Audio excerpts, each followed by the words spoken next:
안녕하세요, 지게책입니다. 제가 오늘 소개할 책은 앤디 위어의 프로젝트 헤일 메리입니다.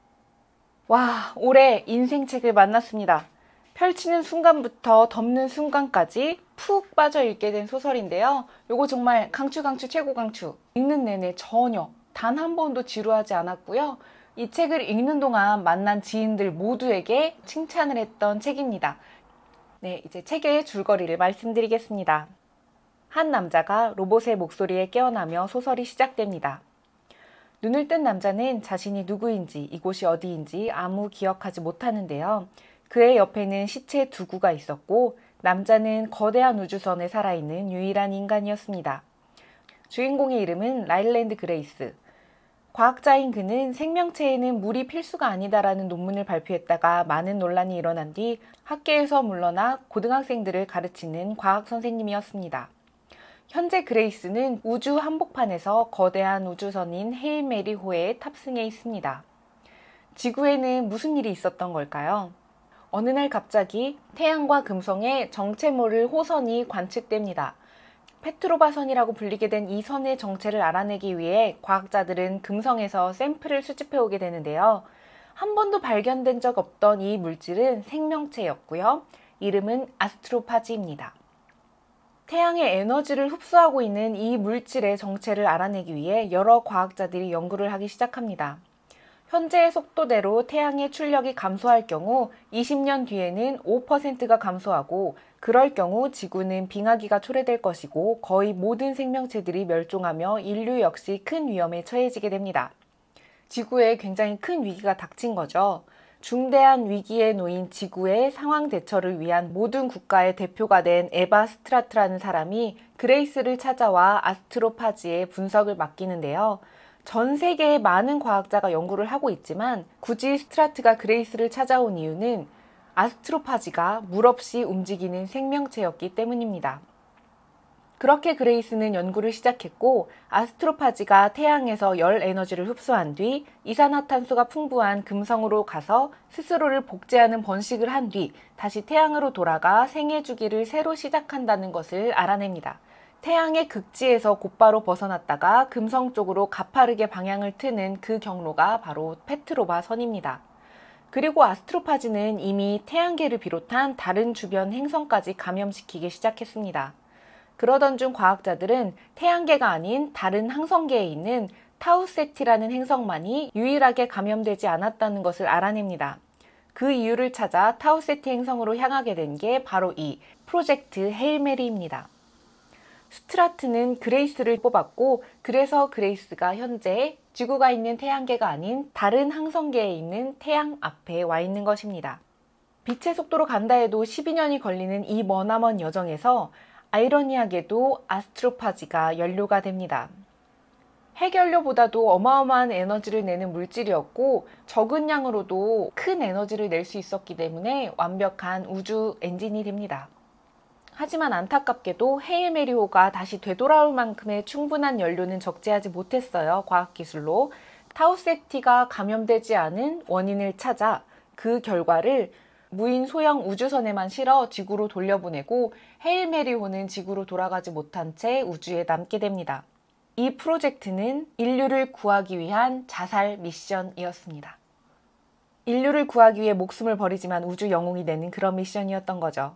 자신이 바로 인류의 희망이라는 것을 떠올립니다. 애초에 헤일 메리호에는 3명이 탑승했었습니다. 지구의 시간으로는 12광년이지만 다른 항성계로 광속에 가까운 속도로 이동하며 상대성으로 시간 팽창을 경험하게 된 헤일 메리호는 3년 9개월 뒤 타우세티에 도착하게 됩니다.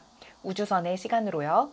그러나 인간의 일은 모르는 것이죠. 각국의 전문가들은 오랜 시간 동안 우주선 안에 머물면서 사람들 사이에 혹시나 일어날 다툼이라든지 질병이 발생하는 것처럼 여러 변수가 생길 수 있기 때문에 차라리 도착 전까지 우주에 탑승해 있던 인간들을 코마 상태에 두기로 결정합니다. 그리하여 4년간의 혼수 상태에 빠진다 해도 죽지 않고 깨어날 수 있고 부작용이 없는 코마 저항력이라는 유전자가 있는 사람으로 추려지게 되었는데요.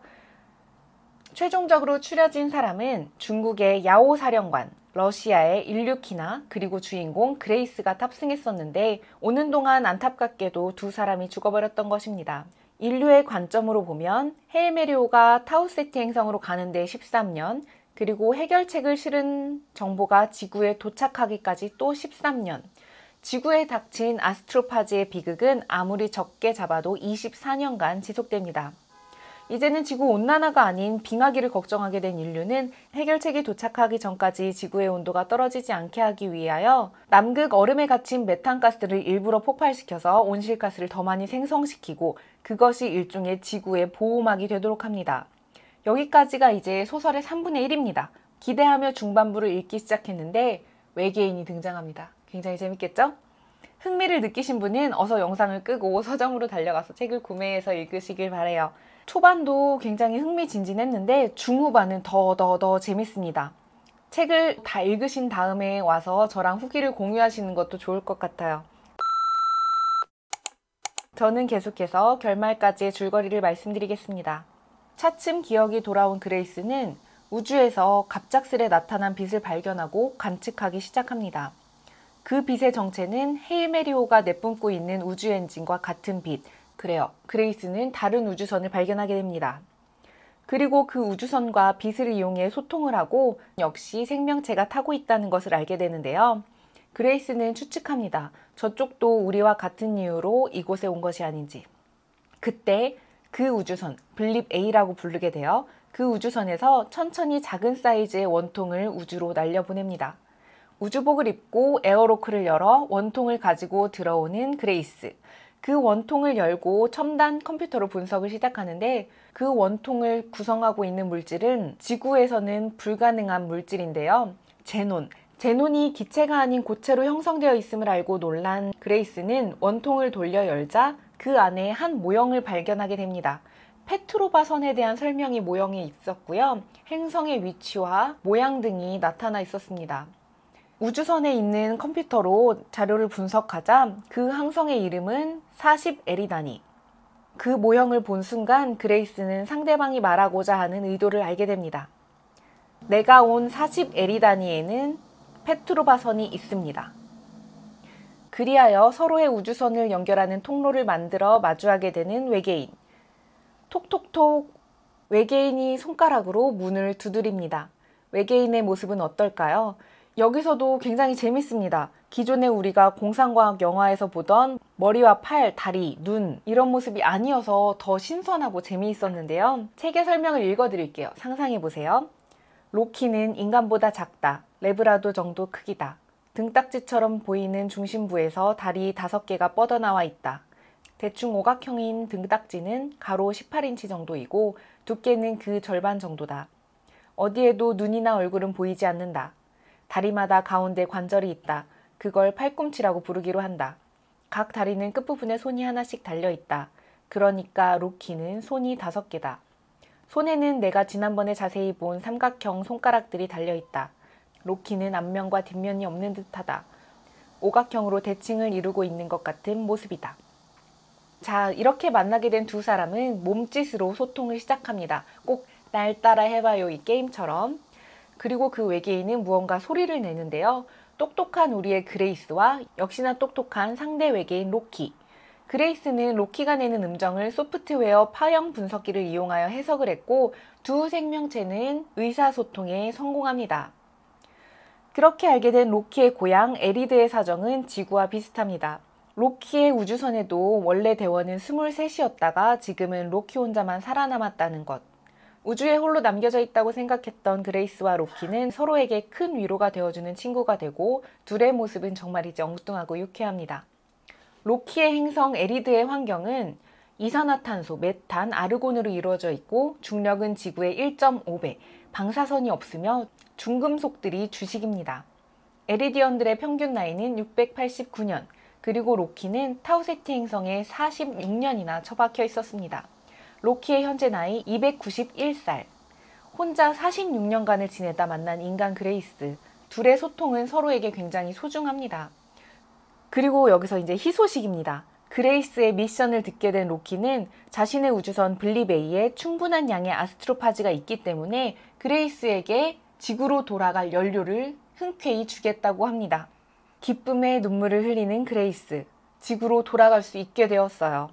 두 사람은 힘을 합쳐 타우세티를 조사하기 시작합니다.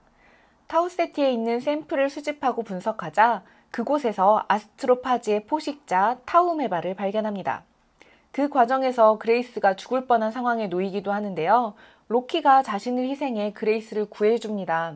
죽음의 위기에서 깨어난 그레이스 역시 큰 위험을 무릅쓰고 로키를 살리며 둘의 우정은 점점 더 끈끈해집니다. 지구의 과학자 그레이스와 에리드의 엔지니어 로키의 합작으로 각자 별의 환경에서 타우메바를 효과적으로 이용해 아스트로파즈를 제거하는 실험에 성공한 뒤 둘은 아쉽지만 이별을 준비합니다.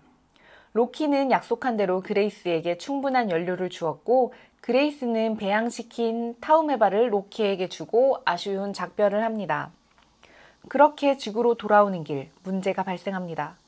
시간이 흐르자 타우메바가 탈출하여 아스트로파즈를 먹고 있었던 것. 컴퓨터로 이 사실을 알아채고 재빨리 연료통 하나를 분리하는 뒤 타우메바가 어떻게 제노나이트로 만든 상자를 뚫고 연료통으로 갈 수 있었는지 각종 실험을 해서 이유를 알아내는데요. 타우메바가 진화했기 때문이었습니다. 로키와 그레이스는 타우메바를 지구와 에리드의 기압이나 환경에서도 살 수 있도록 계속해서 배양을 해왔었죠. 오랜 시간 배양기 수조에서 몇 세대나 번식시키는 진화를 이용해왔는데 이 타우메바가 계속해서 진화를 거듭했고 그 어떤 물질도 뚫을 수 없다고 생각한 제노나이트마저 뚫고 나오는데 성공했던 것이죠. 문제를 빠르게 찾아낸 그레이스는 곧바로 해결책을 마련합니다. 금속으로 된 더 큰 배양기를 여러 개 만들면 된다는 것. 근데 그때 그레이스의 머리를 스치고 지나가는 로키. 로키의 우주선은 전체가 제노나이트로 되어 있으며 연료통까지 제노나이트로 되어 있었기 때문에 분명 타우메바의 습격을 받게 될 거지만 로키는 그 이유를 알아채지 못할 걸 아는 그레이스가 선택의 기로에 섭니다. 첫째, 영웅이 되어 지구로 돌아가 모든 인류를 구한다. 둘째, 에리드로 가서 외계인 종족들을 구하고 얼마 지나지 않아 굶어 죽는다. 에리드에는 모든 식재료에 중금속이 포함되어 있고 중력이 지구의 1.5배, 대기도 메탄가스이기 때문에 얼마 지나지 않아 죽게 될 것입니다. 자, 이 두 가지 선택 중에서 그레이스는 어떤 선택을 할지 조마조마했는데요. 결국 그레이스는 해결책을 실은 소형 우주선만 지구로 보낸 뒤 헤일메리호를 돌려 로키의 우주선을 찾으러 갑니다. 우여곡절 끝에 로키를 찾아 문제를 해결하고 둘은 함께 로키의 고향 에리드로 향합니다. 에리디언들은 그레이스를 위해 그들이 할 수 있는 최선을 다해 지구인이 살아갈 수 있는 요새를 만들어 주었고요. 이제 음식이 문제인데요. 음식은 그레이스의 DNA를 활용해 일명 4살 버거를 개발합니다. 그렇게 에리드에서 삶을 살아가는 그레이스. 이제 마지막 장면. 아이들을 모아놓고 수업을 시작하는 그레이스. 여기서 빛의 속도를 말해줄 수 있는 사람. 아이들 12명이 발톱을 들어 올린다. 네, 이렇게 소설이 끝이 납니다. 홀로 우주 한복판에 남겨졌다가 같은 처지의 외계인을 만나 진정한 우정을 나눈 그레이스. 지구에 돌아가서 영웅이 될 수 있었지만 자신의 친구 로키에게 가서 로키를 살리고 로키의 행성 역시 구했습니다. 그의 선택을 여러분은 어떻게 생각하시나요? 저는 지구에서 아이들을 가르치며 행복을 느꼈었던 그레이스가 에리드에서도 행복하게 살았기를 바랬습니다. 마션을 정말 재미있게 읽었는데요. 마션의 경우에는 화성에 홀로 남겨진 우주인을 모든 지구가 응원을 했었는데요. 이번에는 모든 지구인들을 구하기 위해 벌어지는 일들이 있는데요. 우울하지만 않아요. 극단적인 상황, 불행한 상황, 어두운 상황, 힘든 상황 속에서도 유머를 잃지 않는 유쾌한 주인공. 이 주인공의 모습을 보면 조금 더 마음이 쓰이게 됩니다. 정말 재미있게 읽었어요. 그리고 이 책! 라이언 고슬링 주연으로 영화화가 확정되었습니다. 프로젝트 헤일 메리 꼭 읽어보시길 추천드립니다. 감사합니다.